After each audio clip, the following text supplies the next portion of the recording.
الدين والدنيا والآخرة. الفاتحة. أعوذ بالله من الشيطان الرجيم. بسم الله الرحمن الرحيم. الحمد لله رب العالمين الرحمن الرحيم مالك يوم الدين إياك نعبد وإياك نستعين اهدنا الصراط المستقيم صراط الذين أنعمت عليهم غير المغضوب عليهم ولا الضالين.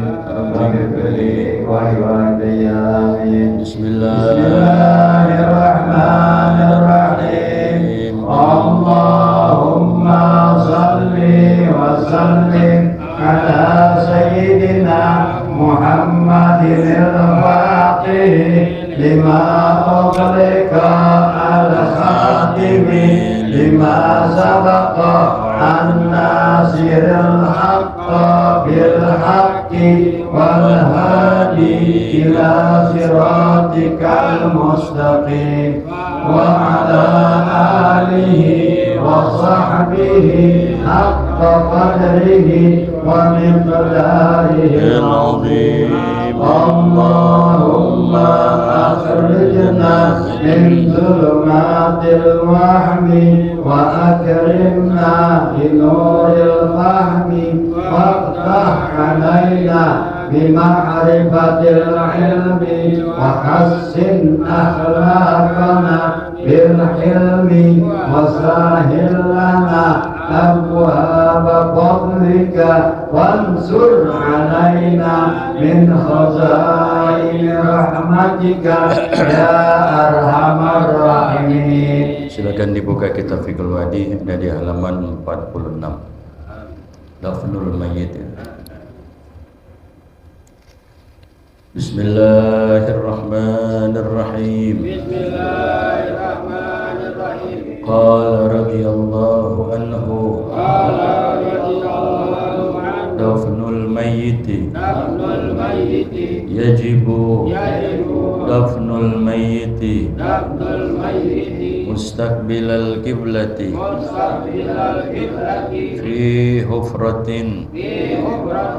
Tamna'u zuhura raihatihi wa tahrusuhu bin nabshi as-siba'i wa yusannu ayyudfana fi lahdin wa yusattaha qabruhu bila bina'in wala tajsisin asyahidu wasiqtu asyahidu man kutila fi ma'rakati al-musyrikina wasiqtu al-waladun nazil qabla tamamihi amma syahidu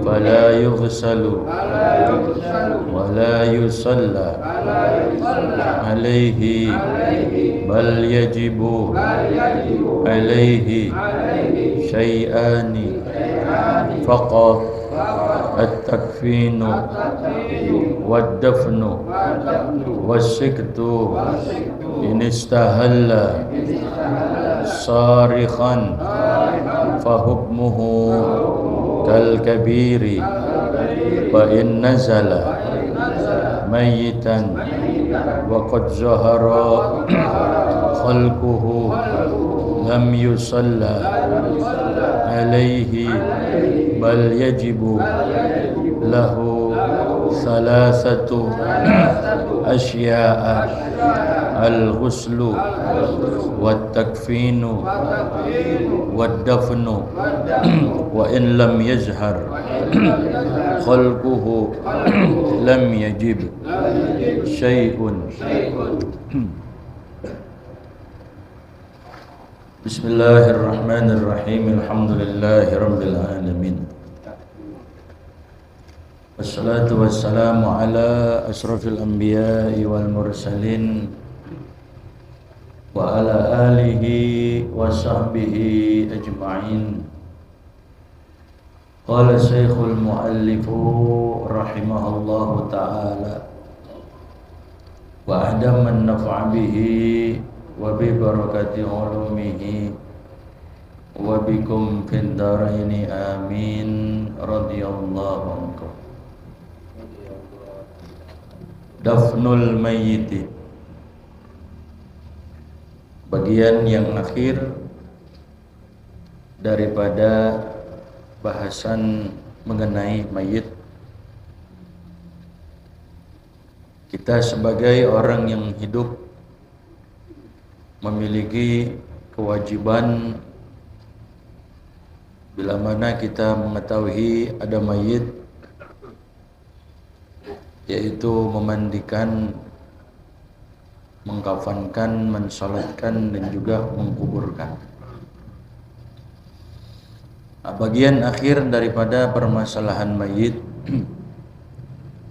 dafnul mayyiti, menguburkan mayit.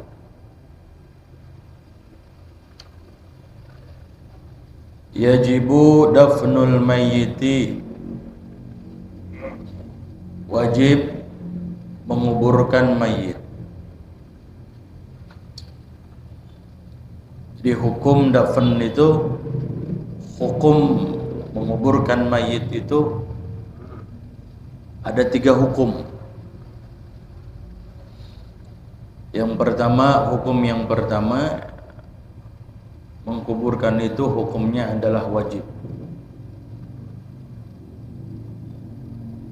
Wajib mengkuburkan mayit bagi muslim ataupun kafir zimmi.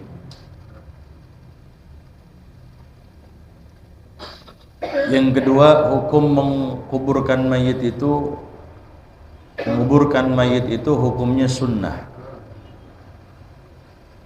Seperti baik yang keguguran yang belum nampak awal ataupun permulaan bentuk daripada bentuk ataupun wujud manusia. Nah, ini nanti yang akan kita bahas dalam bab tersendiri, asy-syahidu was-siktu. Ada lagi hukum kita menguburkan mayit itu hukumnya adalah mubah. Jadi bukan wajib ataupun sunnah. Ini lil kafiril harbi, bagi orang kafir harbi.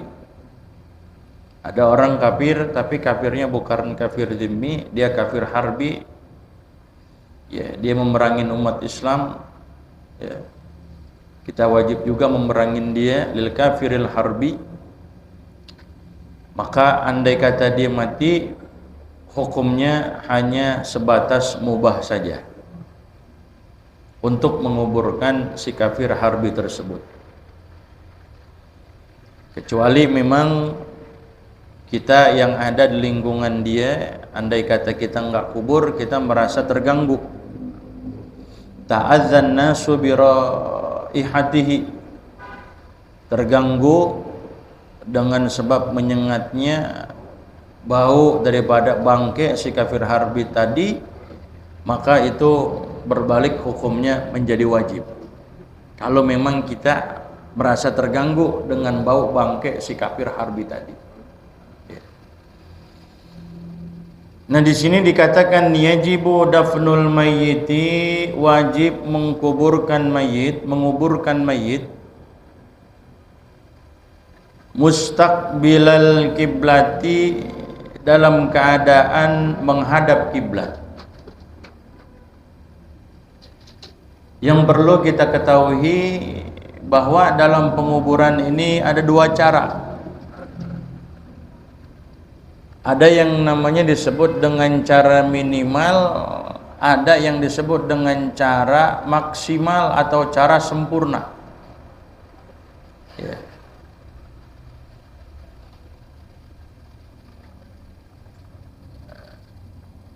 Nah, di sini dikatakan bahwa wajib menguburkan mayit itu dalam keadaan menghadap kiblat, fi hufratin, dalam satu hufrah galian,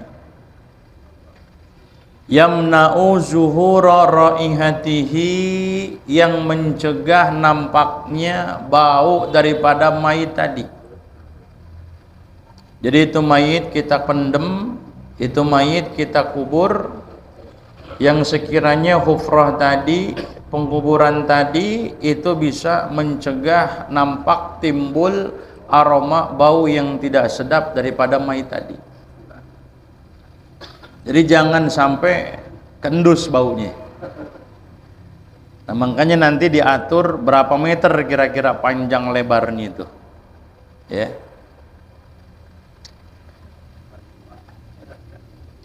Jadi jangan sampai bau mayit itu keluar. Ya, tentunya di sini diatur dari segi kedalaman, biar enggak keluar bau. Kalau nggak dalam, masalahnya kalau nggak dalam kendus ntar. Jadi diatur dia punya kedalamannya itu kubur. Ya. Wa tahrusuhu min nabsis sibai, dan yang sekira-kira itu galian tadi bisa menjaga si mayit daripada min nabsis siba, dari keendus sama binatang buas.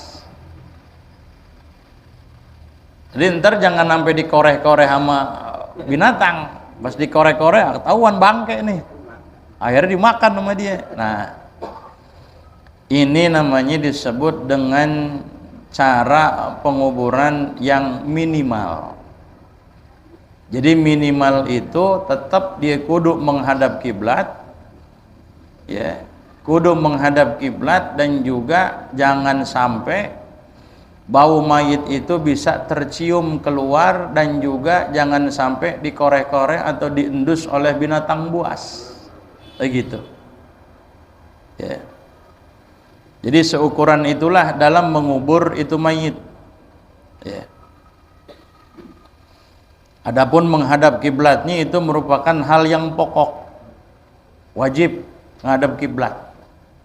Jangan sampai membelakangi kiblat. Kalau sampai ngebelakangin kiblat, kayak kita buka lagi, kita rubah biar dia menghadap apa? Kiblat. Ya. Nah, itu yang disebutkan di dalam kitab ini, galian yang sekiranya bisa mencegah nampaknya aroma bau yang enggak sedap daripada itu mayit, dan yang kedua bisa terjaga daripada galian digali, dibuka, dibongkar oleh binatang buas. Itu cara minimal. Ya. Nah, ada lagi cara yang maksimal, cara yang sempurna. Nah, kalau cara yang sempurna bagaimana? Kalau cara yang sempurna itu kubur kita gali 2,5 meter. Di dalam kitab fikih disebutkan arba'ah azru wa nisib, yaitu 4,5 dhira'. 1 dhira', 1 hasta itu sama dengan kurang lebih 50 cm. 0,5 meter ya. Jadi kalau 4 hasta sama dengan 50 kali 4 itu 200 hasta. Jadi sama dengan 200 hasta itu 2 meter. Ya, 2,5 meter di Tunisip. Ya. Jadi panjangnya itu 2 meter. Nah, kita kalau dikober berapa panjang itu? 2 meter ya. Oh. Tingginya berapa?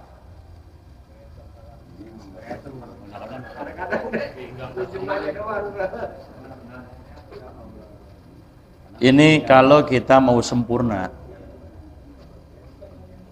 Jadi panjang 2 meter, tinggi 2 meter, lebar 2 meter.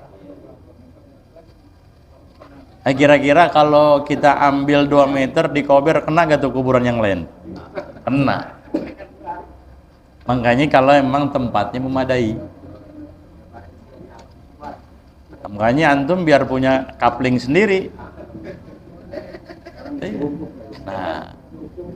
Nah kira makanya kita kudu pikirin nih, kita bakal di mana ntar dikuburnya. Kober ada penuh, nggak bisa dalam-dalam, ada mayat ditimpa kan, ditindih. Kita gali sebelah sini, ada tulang, nah, mentok deh. Makanya kalau di kampung-kampung sono, kayak saya punya mertua itu udah ada tempatnya, jadi kuburan keluarga khusus. Ya, saya punya mertua udah bikin. Jadi ada tempat sebidang tanah begitu lumayan cukup besar. Mertua saya yang nyiapin, ternyata kakak ipar duluan yang meninggal, yang ngisi. Ya, kita umur nggak tahu, dikira mertua dulu. Kalau dari segi umur kan tuaan. Coba kalau belum disiapin tuh, ya kan? Nyari tempat dulu. Kayak kita nih hidup di Jakarta, nyari duit di Jakarta, hidup tiap hari di Jakarta, belum tentu kuburnya di Jakarta. Paling balik sana ke Banten banyak kan? Iya, ya kan? Jadi kita belum ada persiapan ke situ ya. Kadang-kadang kita mikirnya biarnya itu mah urusan yang hidup gitu kan. Gue mah tinggal mati doang. Yang hidup, yang kelabakan kan, belum tahlilnya. Apalagi kalau di kampung itu deh hatam Quran, biasanya dibayar tuh hatam Quran. Sekian juta, orang-orang ada gitu. Ya, sampai hatam berapa kali hatam tuh 40 hari gitu dikuburnya tuh. Itu. Nah jadi kalau untuk lebih sempurnanya ataupun maksimalnya, panjang 2 meter, tinggi 2 meter, lebar 2 meter. Ini kalau pengen apa? Sempurna. Ya. Karena kalau dalam kitab namanya qadra qamah wa bastoh. Ya. Kira-kira kalau kita diri tuh, sependirian kita tambah tangan kita ke atas begini tuh. Kita diri. Udah diri, kita tegak diri, tambah tangan lagi. Nah, itu kedalamannya seperti itu. Jadi karena ini sepinggang dalamnya. Jadi antum diri nih, kalau antum pengen buat ini makom, antum diri. Habis antum diri, tambahin lagi. Ini diri antum. Tambahin tangan begini tuh. Tuh. Qadra bastoh gitu, qamah wa bastoh gitu. Nah, ya kan? Itu kalau mau kita memang cara sempurna. Tapi kalau minimalnya kira-kira yang nggak keluar baunya dan juga nggak diendus oleh binatang buas, itu minimalnya itu. Ya. Jadi kira-kira kadar qamah wa bastoh, artinya kita berdiri dan juga selampaian gitu. Gini nih, kira-kira 2 meteran gitu. Ya. Kalau ada yang bilang, wah mahal kalau segitu, dalam 2 meter, lebar 2 meter, panjang 2 meter, mahal gitu. Biarin mahal juga. Orang kita dapat warisan dari mayit. Dia ngurusin kita waktu kecil, ya kan? Dia yang netain kita waktu kita masih bayi. Dia yang gedein kita, dia yang ngedidik kita, dia yang lahirin kita. Nggak apa-apa, mahal-mahal juga. Mahal, katakan 3 juta, lebih dari 3 juta, andai kata ada, ayo kita jabanin udah. Begitu. Ya, kapan lagi kita bakti sama orang tua? Begitu. Ya. Ini jangan pecah waris dulu. Mayit dulu urusin nih. Nah. Utang mayit beresin dulu, jangan langsung kita main bagi-bagi aja, ya kan? Dari kain kafannya, pengurusan jenazahnya, ambil daripada harta si mayit tadi. Udah kelar semuanya, utang udah kelar, nah baru pecah apa? Waris. Begitu. Di kita baru kemarin ya. Malamnya langsung main bagi-bagi aja. Ya. Ya. Wa yusannu ayyudfana fi lahdin, dan disunnahkan bahwasanya dikubur itu dalam bentuk lahad. Jadi ada kaifiat mengubur itu ada dua kaifiat. Ada yang istilahnya lahad, ada yang istilahnya syakun. Yang kedua lahdun. Nah ini kita lihat daripada struktur tanahnya. Kira-kira ini tanah kuat apa enggak? Atau yang tanah satu ini bisa gembur sampai bisa mungkin terjadi gampang longsor. Nah itu kita lihat. Ambil yang mana kata ulama nih, cara yang mana, lahad atau syak nanti. Nah, jadi bagaimana? Di sini disunnahkan bahwasanya dikuburnya itu fi lahdin, dalam lahad. Tapi kita lihat juga struktur tanahnya. Ya, andai kata memang dia punya tanahnya itu kuat, maka nanti sudah kita gali dia punya kubur, kemudian kita bikin yang namanya lubang landak atau disebut dengan liang apa? Liang lahat. Lahdun bahasa Arab itu. Nah, ini kalau memang dia punya tanahnya kuat. Kagak gempur gitu. Kuat dia punya tanahnya itu, maka sunnahnya dibikin lubang landak. Ya. Kira-kira berapa ukurannya itu? 50 cm sampai 40 cm dia punya kedalaman liang landak itu. Jadi di mana adanya? Janibil qabr. Ya. Fi asfali janibil qabri min jihatil kiblati ba'da ayyahfira. Ya. Di bawah samping dinding apa? Dinding kubur tuh. Min janibil kiblah, dari arah kiblat. Setelah itu kita gali. Antum tahu kan nih kalau kubur mayat antum suka ikut ke kober sono. Nah, lahatnya itu kan adanya di mana posisinya? Dinding gitu. Ini umpamanya nih di sininya nih cegokan ininya nih. Kita gali dalamnya berapa? 40 sampai 50 cm dalamnya tuh, karena dia bakal ditaruh di mana? Di situ, ya. Dimasukin di situ, ya. Sehingga nanti kalau kita pakein papan nanti dia apa? Miring gitu kan? Miring nggak papan itu? Papan ini miring gitu, ya. Itu kalau memang tanahnya kuat.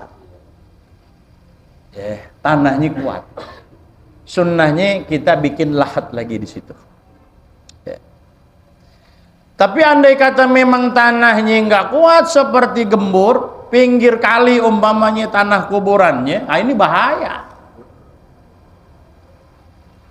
Kalau kita bikin lahat, ini nggak bisa nih. Bahaya buat si mayit ini. Maka nanti bikin lubangnya namanya istilahnya disebut dengan syak atau istilahnya kacapuri gitu. Kacapuri itu bikin apa? Semacam kayak kalenan di tengah itu, di tengah lubang. Jadi mayitnya itu di tengah-tengah gitu.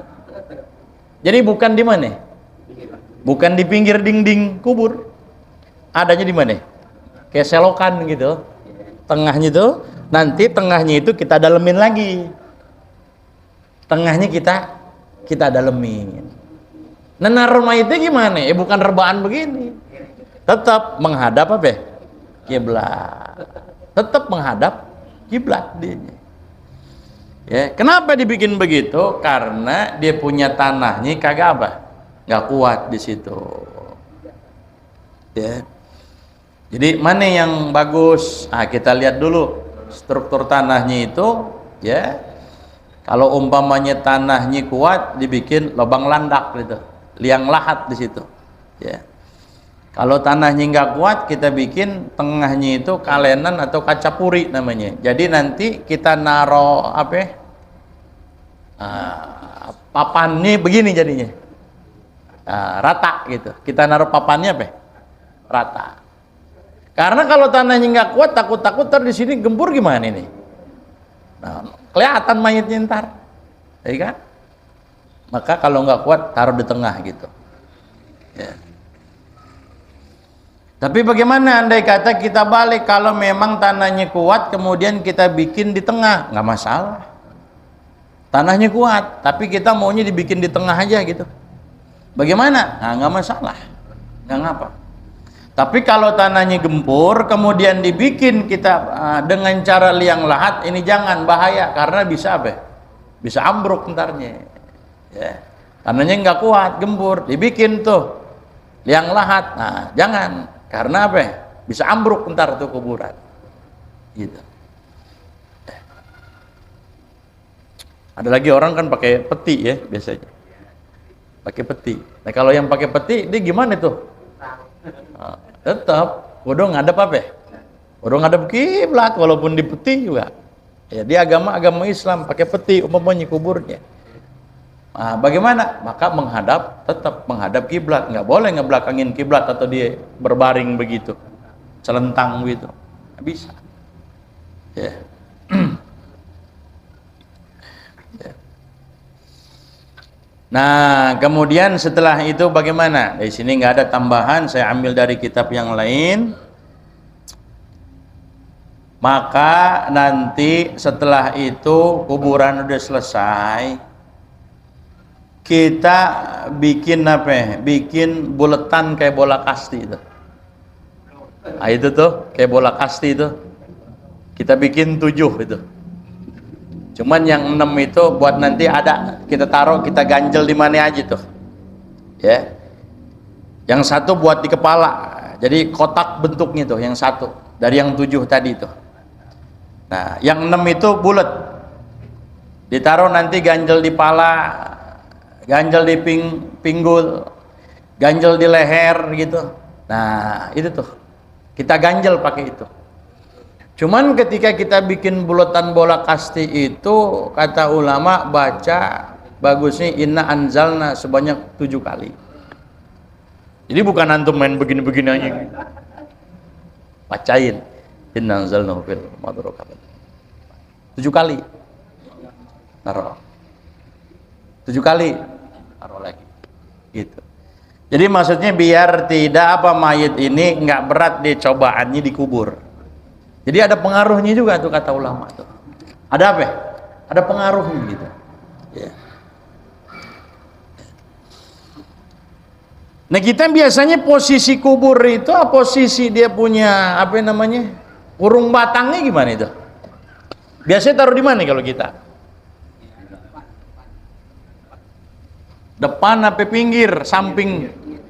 Umpamanya nih kubur nih. Taruh di sini ya? Hah? Yang udah-udah biasanya nih. Iya, ini kubur nih. Taruh di sininya ya. Tapi bagusnya kata ulama kurung batang itu ketika dibawa kuburan maka posisikan kurung batang itu adanya di lempengan kaki kuburan mayit. Di sini jadi. Kalau memang memadai ya. Kalau sempit udah apain lagi? Sebisanya aja udah. Ini kalau memang tempatnya luas, jangan taruh di sini. Nah, taruh kata ulama di sini.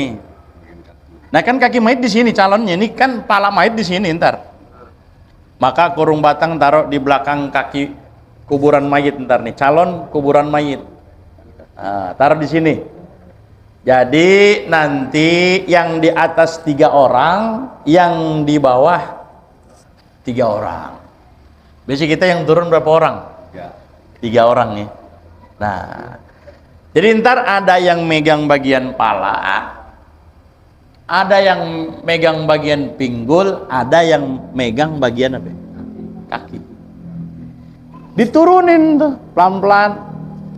Nah, yang megang di bagian pala dikasih ke yang bagian apa?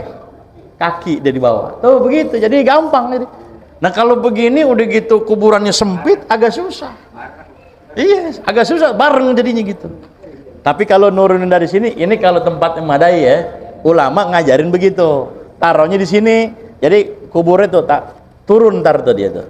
Nah ini yang 3 udah siap nih, megang nih. Jadi gampang gitu. Kalau dari sini agak susah, sempit. Apalagi mayatnya gemuk umpamanya, ya kan? Nah, kata ulama begitu itu. Ya. Nah, ketika mengangkat si mayit dari kurung batang itu ada doanya. Bismillahi wa ala millati Rasulillah sallallahu alaihi wasallam. Allahumma aftah abwabas sama li ruhi wa akrim nuzulahu wa wasi' lahu fi qabrihi ya arhamar rahimin. Kita yang angkat mayit baca itu. Kita baca apa? Subhanallah. Subhanallah itu biasanya. Ya, itu doang ya, simple udah. Yang bisa aja deh. Kadang takbir Allahu Akbar, Allahu Akbar. Ya, tapi ada tuntunan dari ulama kita baca itu Bismillah wa ala millati Rasulillah sallallahu alaihi wasallam. Allahumma aftah abwabas sama. Ya Rabb, ya Allah, bukakanlah pintu-pintu langit semuanya biar terbuka liruhihi, untuk menyambut kedatangan daripada ruh si mayit ini. Biar terbuka pintu langit menyambut nih ruhnya dia nih. Itu. Wa akrim nuzulahu, hormatilah kedatangannya ya Rabb. Biar dihormatin, biar disambut gitu. Wa wasi' lahu fi qabrihi, luaskanlah kuburnya ya Rabb. Ya arhamar rahimin. Itu yang dibaca itu. Yang kita baca itu. Nah, dimasukin deh si mayit itu. Tadi baru megang, belum dimasukin. Belum diturunin. Nah, turunin ada lagi bacaannya. Nggak hafal dari sekarang.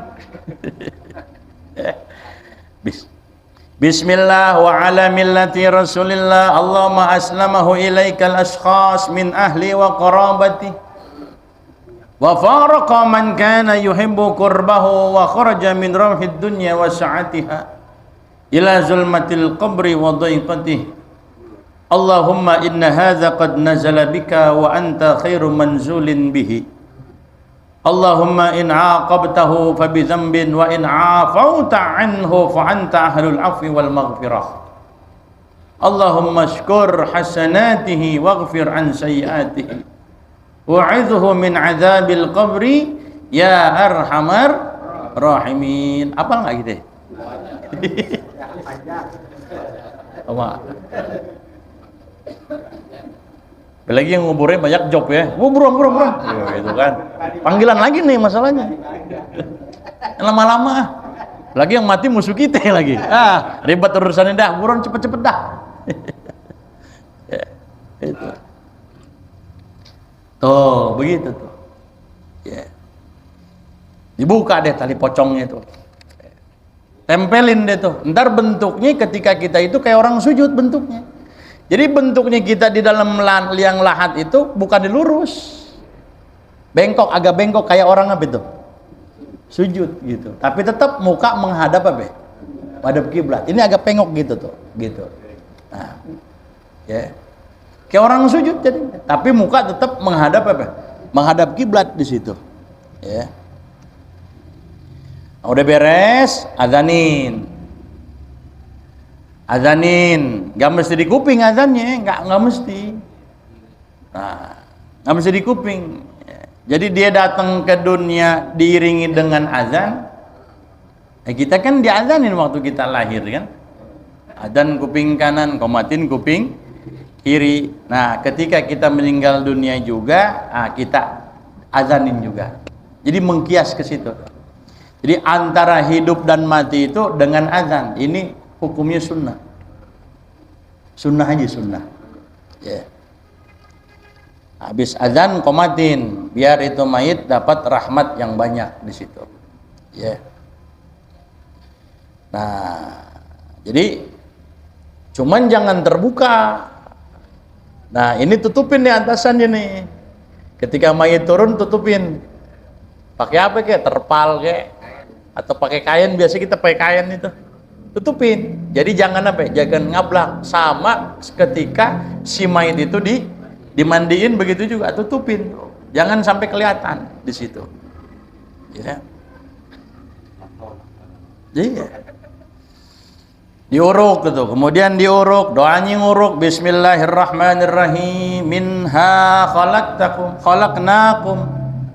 Itu paculan pertama tuh. Bismillahirrahmanirrahim. Minha khalaqnakum. Ya Allah, dari sini, dari tanah Engkau ciptakan kami. Ya. Cangkulan kedua, wa fiha nu'idukum. Dan di tanah juga nu'idukum, kami mengembalikan kalian tuh. Tuh. Cangkulan kedua. Jadi yang nyangkul kudu ada ilmunya juga nih. Main gali-gali aja. Nah, tapi baca gak tuh ya? Wah, pakai celana pendek lagi.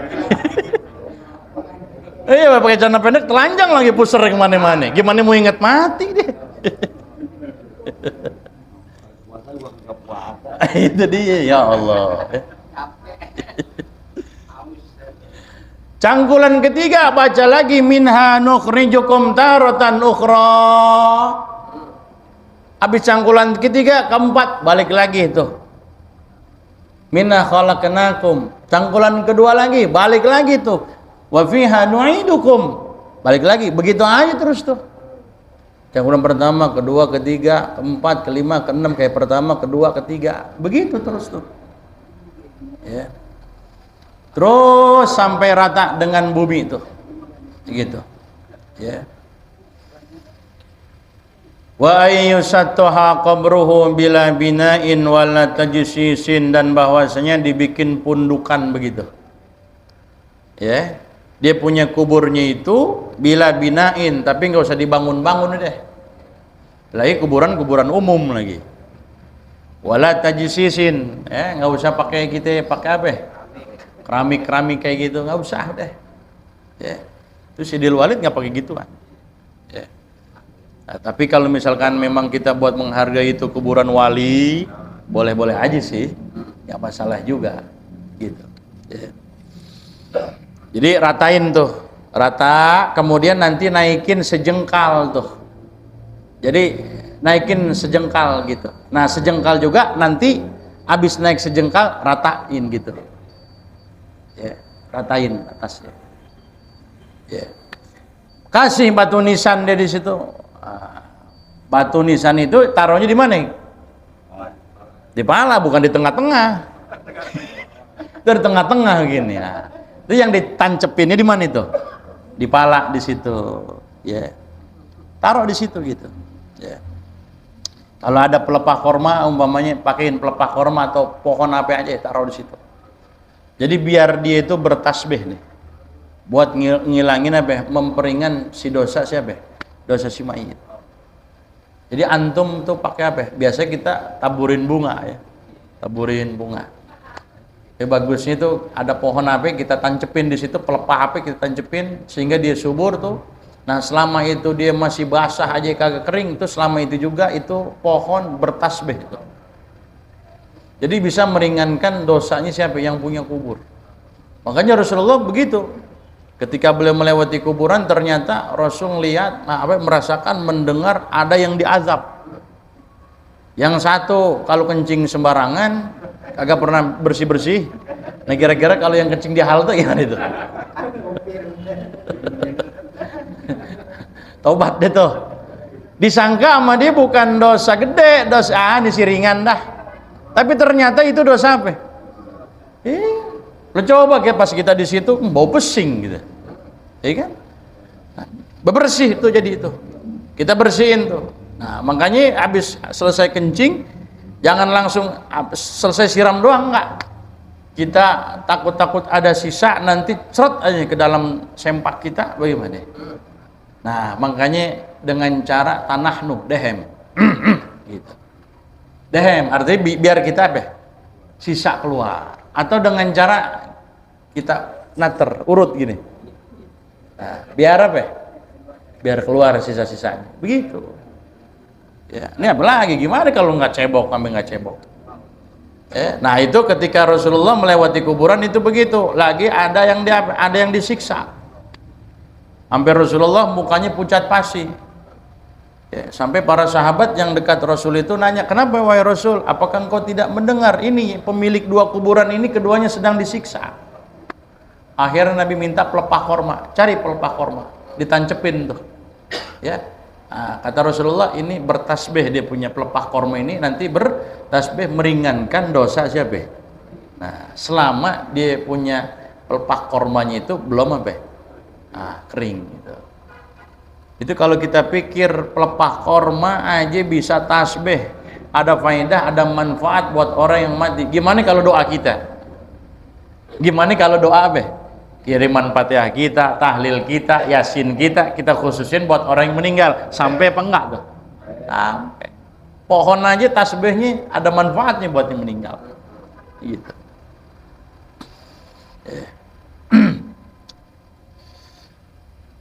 Udah itu ya, selesai deh.